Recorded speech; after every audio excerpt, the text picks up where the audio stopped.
Hello everyone.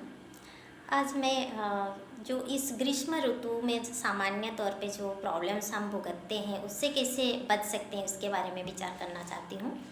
सामान्य तौर पे ये क्या होता है, ग्रीष्म ऋतु हमारे बाद संचय का काल होता है। शरीर में जैसे सूरज के प्रखर किरण से शरीर से हमारी जलीयांश तथा स्नेहांश शोषण हो जाता है, जिसके कारण शरीर में वायु का संचय होता है। फिर अगले महीने में ये वैशाख में संचय होती है, फिर वैशाख ज्येष्ठ में ये प्रकोप हो जाती है वायु का। तो ज़्यादातर वात जनित प्रॉब्लम होते हैं। उसमें मुख्य रूप से जुखाम जो इस टाइम का कॉमन प्रॉब्लम होती है, हमारे छींके आना, नाक बंद होना, नाक बहना, ये चालू हो जाता है, जिसको हमारे आयुर्वेद के हिसाब से प्रतिस्याय कहा जाता है। और प्रतिस्याय में भी ये वात प्रकप संचय और प्रकप का काल है, इसलिए वातिक प्रतिस्याय में ही हम ज़्यादातर सफ़र करते हैं। तो इसमें क्या करना चाहिए हमें, अगर हम जैसे मैं पहले वीडियो में अपनी बताई ग्रीष्म ऋतुचर्या को, उसको तो फॉलो करने से हम इस बीमारी से ग्रस्त नहीं होंगे। अगर प्रॉब्लम हो भी गया तो क्या करना है हमें, जो प्रतिस्याय का मुख्य चिकित्सा होती है गर्म, जितना भी प्रकार के हम अपने शरीर को गर्म रख पाएँ, सीधे हवा से बचना है। ठंडा एसी तथा कूलर से हमें बिल्कुल बचना है। शरीर को गर्म परिस्थिति में रखना है, गर्मी में रहना है। तो फिर ये जुखाम जल्दी से जो वात वृद्धि हुआ है वो शमन हो जाएगा, हमें आराम मिल जाएगा।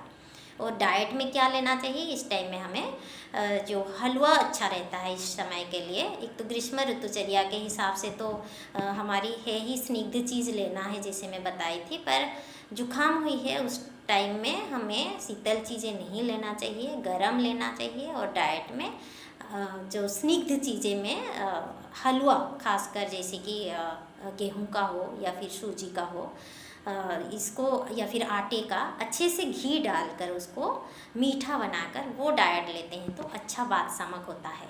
चना या दाल जात का चीज़ कम से कम इस्तेमाल करना है, और लेना है भी तो सिर्फ मूंग की दाल, उसको अच्छे से घी से छोंक लगाकर लेनी है। नहीं तो दाल, कोई भी चना जात का दाल का चीज़ें हमारे शरीर में वात वृद्धि करता है, तो ध्यान रखना है, हमें वात से बचना है।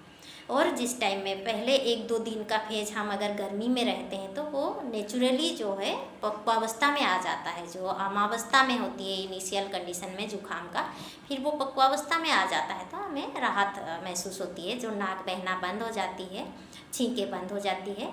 हाँ, इस टाइम में अगर ज़्यादा हमारी बढ़ गई है तो हम ऐसे ऊपर से गर्म, वैसे तो गर्म मौसम है तो गर्मी से हम रह सकते हैं आराम से, बिना गर्म मतलब सीधे स्टीम वगैरह लेने की आवश्यकता नहीं है। फिर भी अगर मौसम ख़राब है तो हम स्टीम ले सकते हैं, और ज़्यादा बढ़ गई है तो हम सीधे तवा की सेकाई या आयरन प्रेस करके कपड़े को, उसको हमारे साइनस एरिया खासकर होती है, जो हमारे फ्रंटल साइनस होती है, मैक्सिलरी साइनस होती है, तथा हमारे ये कान के बगल में या गले में, खासकर यहाँ तक हम कान से लेकर अच्छे से कपड़े की गर्म सेकाई दे सकते हैं।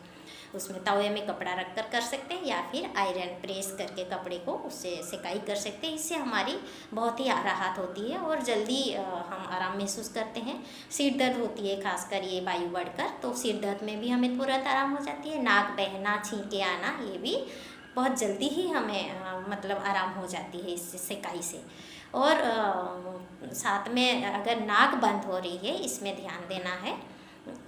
तो हमें घी क्या करना है, गर्म पानी में नमक, घर में जो भी अवेलेबल 2-3 नमक अलग अलग जो भी है उपलब्ध, उसमें से 1-2 चुटकी लेकर उसमें गाय का घी 1-2 चम्मच डालकर हमें पी लेना है खाना खाने के बाद। अगर रात को खासकर ये पी लेते हैं, हम सवेरे भी दिन में भी ले सकते हैं इसको अगर ज़्यादा बढ़ा हुआ है तो, नहीं तो रात को इसको गरम सूप जैसे उसमें घी में नमक डालकर गरम गरम पी ले तो हमारी नाक को भी खोल देता है, वात को शमन कर देता है, तो जल्दी ही हम राहत महसूस करते हैं।